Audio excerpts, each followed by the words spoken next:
एक सोलो रहेगा। अगर सोलो कर लेता तो कम हो जाएगा। मैम यहाँ पे सेंटर में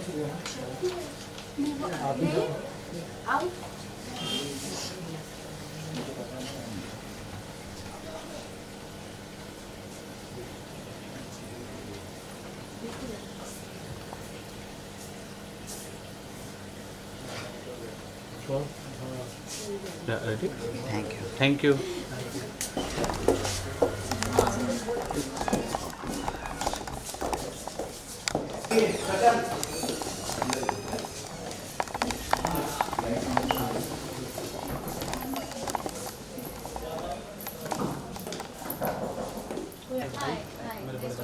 राम सिंह मसूद जो आपके ऑपोजिट मतलब नेगेटिव विलेन है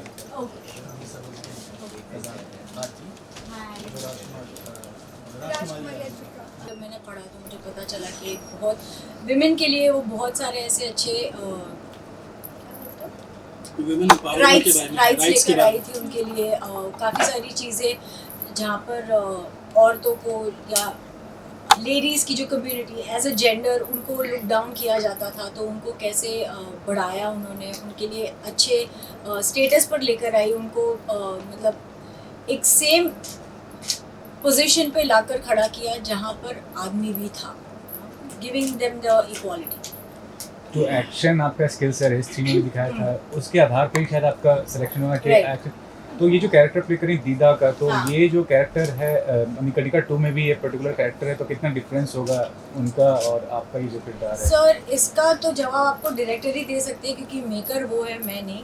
दूसरी बात, फिल्म के अंदर और सीरीज़ के अंदर बहुत डिफरेंस इसलिए होता है क्योंकि आप सीरीज़ में डिटेल्स में बता सकते हैं, 10 एपिसोड मतलब आप गेज कर सकते हैं कि कितने घंटे का अगर आप एक साथ करें तो बहुत सारा टाइम मिलता है, तो आप डिटेल्स में काफ़ी चीज़ें दिखा सकते हैं। फिल्म के अंदर आपको एक कैरेक्टर के ऊपर फोकस करना पड़ता है और उनके इर्द गिर्द क्या चल रहा है वो सब दिखाता है, राइट। तो सीरीज़ के अंदर एक कैरेक्टर इंपॉर्टेंट नहीं होता, 10 कैरेक्टर्स होते हैं जो इंपॉर्टेंट है और उनके इर्द गिर्द क्या चल रहा है वो दिखाता है।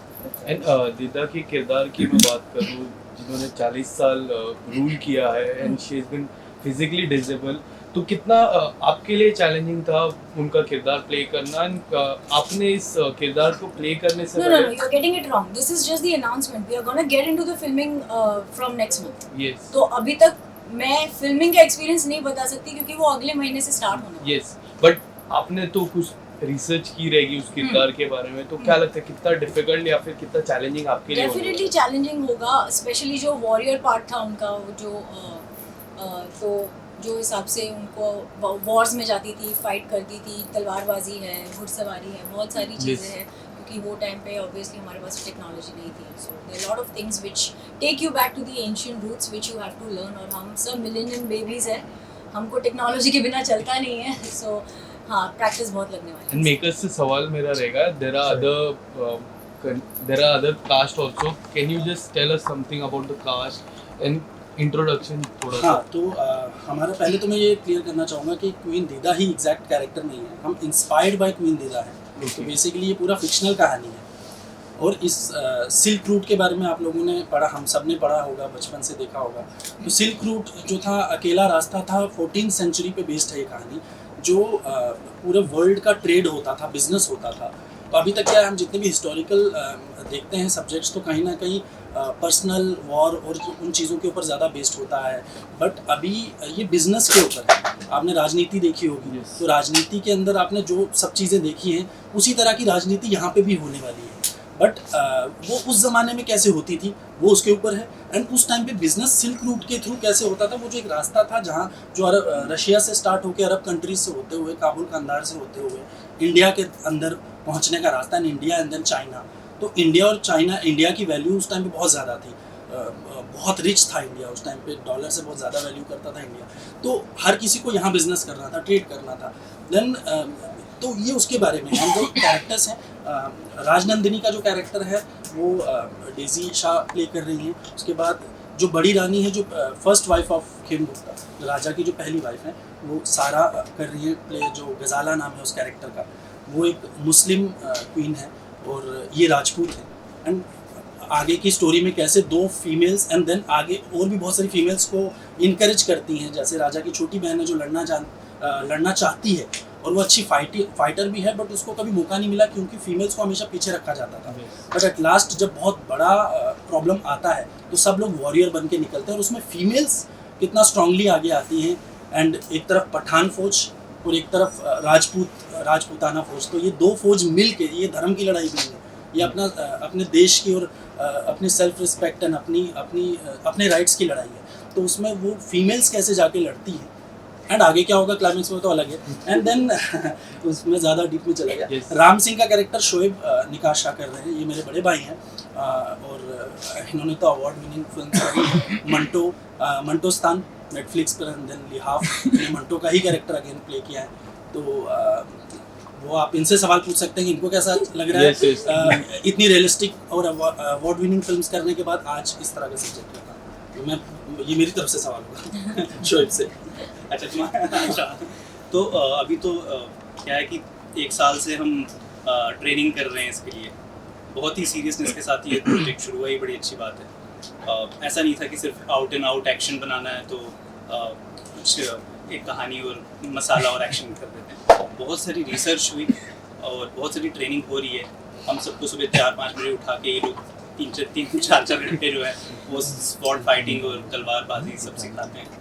और मुझे बहुत अच्छा लग रहा है क्योंकि डेफिनेटली एक वॉरियर का कैरेक्टर पहली बार मैं कर रहा हूँ। मैंने पहले हिस्टोरिकल फिल्म्स की हैं, मैंने मंटोस्तान की है, मैंने लिहाफ की है, एक और फिल्म मेरी आने वाली है कंट्री ऑफ लाइट, वो भी काइंड ऑफ हिस्टोरिकल।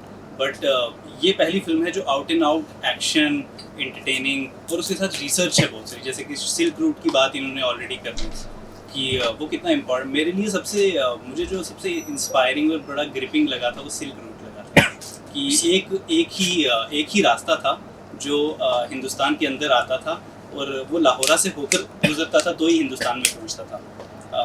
और लाहौरा एक छोटा सा राज्य था और किस तरह से वो वर्ल्ड फेमस हुआ बाद में, कितनी बड़ी लड़ाइयाँ उसने लड़ी अपने राइट्स के लिए। तो आई थिंक बड़ा ही इंस्पायरिंग है। अभी तक की जर्नी जो है बहुत कमाल की चल रही है और बहुत एक्साइटेड है आगे जाने के लिए और इस तरह का out and out action with lot of research ये करने का।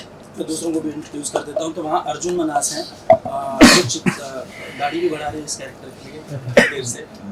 तो अर्जुन भी अपना एक्सपीरियंस शेयर कर सकते हो इस कैरेक्टर के बारे में। चित्रकार का जो कैरेक्टर है वनराज, ये जो कैरेक्टर मैं प्ले कर रहा हूँ इसमें वनराज चौहान का एक राजपूत कैरेक्टर है और ये राजा का जो पिताजी है उनका सौतेला भाई है और he is fond of painting, एक चित्रकार भी है, बहुत अच्छा पेंटिंग्स बनाता है डिफरेंट तरह की।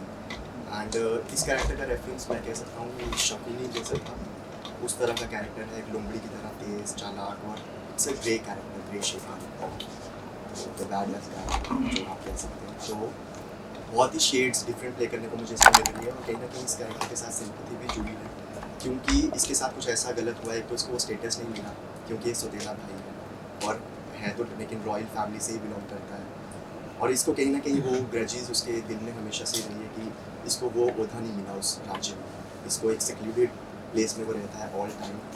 इसको एक सज़ा मिली थी, कुछ गलत किया था जिसका इसको दंड मिला था जिसकी वजह से इसका आधा चेहरा जला दिया गया था और वो उसको अंदर ही अंदर वो चीज़ उसको खाते रहती है और उसको रिवेंज लेना है उस चीज़ का और at the same time throne के लिए भी इज़ लाइक वेरी ईगर कि मुझे थ्रोन भी चाहिए। तो बहुत ही इंटरेस्टिंग कैरेक्टर है। एंड मैं चाहता हूँ कि सारा जो गजाला का कैरेक्टर है ये भी अपने कैरेक्टर के बारे में थोड़ा बताएं। हम पिछले कई दिनों में कई बार डिस्कस किया है, दूसरे शूट पे भी हमने बहुत बार डिस्कस किया इस प्रोजेक्ट को लेकर। So, गजाला का जो कैरेक्टर है it's of course going to be with full of emotions क्योंकि वो अपने साथ राजा की दूसरी बेटी को भी एक्सेप्ट करती है। उसके बाद उसके साथ क्या ऐसे सर्कमस्टेंसेस होते हैं, क्या सिचुएशंस होती हैं वो आप सीरीज़ में देखेंगे। I don't want to open up the entire story, जिसकी वजह से वो थ्रोन पे नहीं बैठ सकती है और फिर साथ में मिल के कैसे दोनों वाइफ्स और भी जो कैरेक्टर्स हैं हमारे इम्पोर्टेंट वो सब मिल के किस तरह से लड़ते हैं और इसका एक हाथ पैरालाइज्ड होता है। उसके बावजूद जब फाइट आप देखेंगे वो ऑफकोर्स हम ट्रेन होंगे इसके लिए अच्छे से और आपको दिखा सकेंगे और बेहतर बता पाएंगे। और आई थिंक सबसे अच्छी बात मुझे इस प्रोजेक्ट की ये लगी कि इसमें कोई भी ज़्यादातर जितना मुझे अभी तक पता है, आई थिंक मैं सही हूँ कि कोई भी बॉडी डबल यूज़ नहीं होगा। हाँ पूरा का पूरा एक्शन रियल होगा, सारा एक्शन जिस कैरेक्टर को करना है वही करेगा, और उसके लिए वो प्रॉपर ट्रेनिंग ले रहा है, और ये बड़ी कमाल की बात है। हाँ, क्योंकि इसके लिए पहले भी बहुत ट्रेनिंग ली गई है। अभी कुछ लोग यहाँ पे नहीं है, मीर सरवर जी हैं जिनके पाँव में लग गई थी इसकी ट्रेनिंग करते करते, वो भी अपने शूट पे हैं। तो ये फैक्ट है कि बॉडी डबल का ना के बराबर कोशिश की जा रही है कि ना के बराबर यूज़ हो, बट एक्शन ग्राउंड लेवल का एक्शन जिस तरह का आप 300 या इस तरह की फिल्म्स में देखा है बिल्कुल रियलिस्टिक भी लगेगा बट बहुत अपीलिंग भी लगेगा। तो उस तरह के एक्शन को क्रिएट करने की कोशिश की जा रही है, एंड इंशाल्लाह वो होगा। एंड अदर कैरेक्टर्स को मैं जस्ट इंट्रोड्यूस कर देता हूँ। जैसे अभिनय जो हैं, ये जो अफ़गानी हैं उनके खास हैं, तो उनका कैरेक्टर। उसके बाद मीर सरवर जी जो हमारे शेर शाह अफ़गानी का कैरेक्टर प्ले कर रहे हैं जो नेगेटिव में, उनके साथ रज़ा मुराद है जो उनके एडवाइज़र का कैरेक्टर है, और ये उनके बेटे का कैरेक्टर प्ले कर रहे हैं मसूद अफ़गानी, जो काफ़ी साइको है बेसिकली। एंड आरती जो है, ये आरती है, ये मैंने पहले भी जैसे बताया कि हम गुप्ता जो हमारे राजा हैं उनकी छोटी बहन एंड उनके छोटे भाई अभिमन्यु गुप्ता, और उसके आगे जो है मोना, वो अघोरी का कैरेक्टर प्ले कर रहे हैं जी। एनी अदर क्वेश्चन आप लोगों ने किया? आज के टाइम में OTT प्लेटफॉर्म पे वुमेन्स ओरिएंटेड सब्जेक्ट बहुत कितनी अच्छी बात है कि you know as an female actress आपको पूरा पोर्ट्रे करने का मौका मिलता है अपने एक्टिंग कैपेबिलिटीज़ को, और पूरा मतलब जो भी सब्जेक्ट होता है सिर्फ आप पे ही डिपेंड करता है पूरा जो फिल्म का।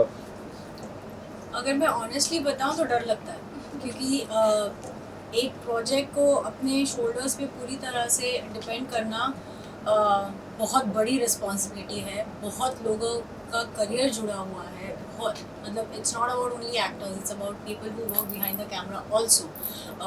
तो ये जो भूमिका है, जो रिस्पॉन्सिबिलिटी है, उसको निभाना सबसे पहले कर पाऊँगी नहीं कर पाऊँगी वो एक क्वेश्चन होता है, ठीक है। And then we have the entire team who is there to back you up, क्योंकि नहीं you do it, we are there, you know. तो ऐसे जैसे आपके दो सवाल था एक्चुअली, आई मीन एक में पर डिवाइडेड दो थे। विमेन ओरिएंटेड सब्जेक्ट्स आ रहे OTT पे, जो कि बहुत अच्छी बात है।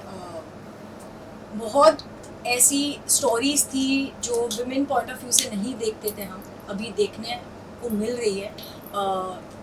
जो पर्सपेक्टिव है वो थोड़ा वाइडन अप हो जाता है, लोग जो है वो और ज़्यादा एक्सेप्टिंग हो जाते हैं हर चीज़ को लेकर, और सिंपैथी भी कहीं ना कहीं बिल्डअप होती है इसके अंदर, क्योंकि coming from wherever we have come from, like हमारी हिस्ट्री भी देख ले तो यू नो वहाँ देखा जाता है कि नहीं लड़की। बट क्या मिड शूट पे है या फिर स्टार्ट होने नहीं, वाला शूट हम नेक्स्ट मंथ करने वाले हैं। नेक्स्ट मंथ अभी से शुरुआत होने announcement वाली है। एंड क्या expectation about the release this year, next year, first half, second half?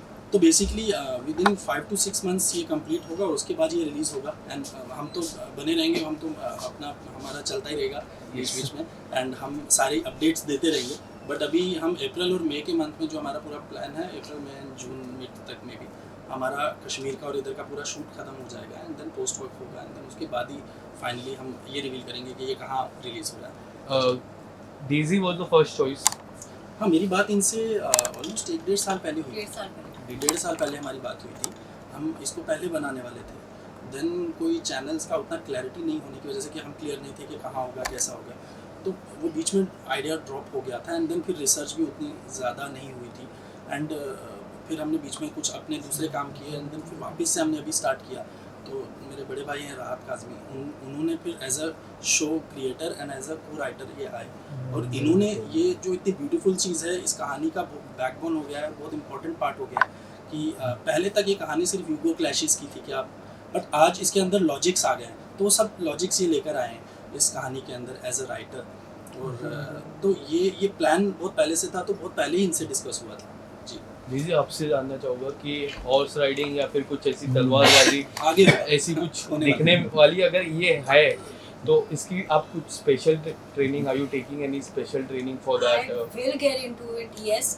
जैसे इन्होंने कहा कि ये पिछले 1 साल से ट्रेनिंग कर रहे हैं, तो मैं यहाँ पे व्हाट तो मैं ट्रेनिंग में बहुत लेट हूँ, but I am hoping that मैं मतलब एटलीस्ट इनके लेवल तक पहुंचूं या नहीं तो कम से कम मैं मैचअप कर लूँ। बट हॉर्स राइडिंग मैंने थोड़ी सीखी है जो कि अच्छी बात है, और उसी को बेटर करना है, उसी को मास्टर करना है। So how difficult it is horse riding? I know how to ride a horse, but I don't know how to do a full throttle with it. Yes. So hopefully I will learn that very soon. But देखो घोड़े पे बैठना ज़्यादा important है, ठीक है, चलाना वो आगे का प्रोसेस है। और बड़े पर्दे पे या फिर स्क्रीन पे आपका और सारा आपसे जानना चाहो किस तरह का रिलेशन रहने वाला है बड़े पर्दे पे? सो इनिशियली ऑब्वियसली क्योंकि फर्स्ट वाइफ होती है तो इसको emotionally she will not be accepting that Yes. Easily, but later on जो सिचुएशंस होती हैं और क्या स्टोरी होगी वो सब नहीं बताना चाहती, फिर आप देखेंगे क्या। आप भी horse riding, you are taking anything? Yes, I will be taking now. You are taking any special? I will be taking. Okay, you will be taking.